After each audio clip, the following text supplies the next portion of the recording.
Good morning everyone. মই mini ব্লগলৈ স্বাগতম জনালোঁ। এতিয়া মই মুচুন্দাৰী মাটিবিলাক খুচুৰি আছোঁ। এতিয়া মুচুন্দাৰী পুলিত মাটিকেইটা খুচুৰি আছোঁ।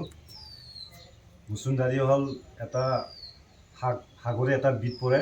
এইটো মেডিচিনে, এইটো পিচি পেলাই যদি খাৱা পেট চাফাৰ কাৰণে পেট চাফা হয় ভাল আৰু মাছৰ লগতো খাব পাৰে, এনে চাটনি খাব পাৰে, মাংসৰ লগতো খাব পাৰে। বহুত ধুনীয়া আৰু পেটৰ কাৰণে মুচুন্দাৰীটো খালে পেট চাফা হয়।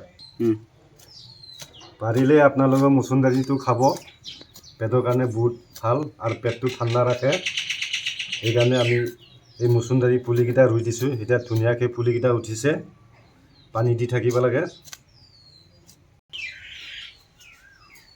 মুচুন্দাৰী এইটো সৰুতে পুলিটো ৰোৱা হৈছিলে, ৰুই পেলাই পানী দি থকাৰ কাৰণে ডাঙৰ হৈছে। এতিয়া বৰষুণটো নাহে, বৰষুণ ইয়াত নপৰে, প্ৰায় ওপৰত টিং থকাৰ কাৰণে বৰষুণ নপৰে, সেইকাৰণে পানী দি থাকিব লাগে মুচুন্দাৰী পুলিটো। মুচুন্দাৰী পুলিকেইটা বাহিৰত ৰুইছিলোঁ, কিন্তু বাহিৰত এনেকৈ ভাল নহয়, ৰ'দ বৰষুণ কাৰণে মৰি যায়। সেইকাৰণে খালী ঘৰ ভিতৰতে এইটো ৰোৱা হৈছে মুচুন্দাৰীটো, সেইকাৰণে ধুনীয়া উঠিছে। পানী দি থাকিব লাগে আৰু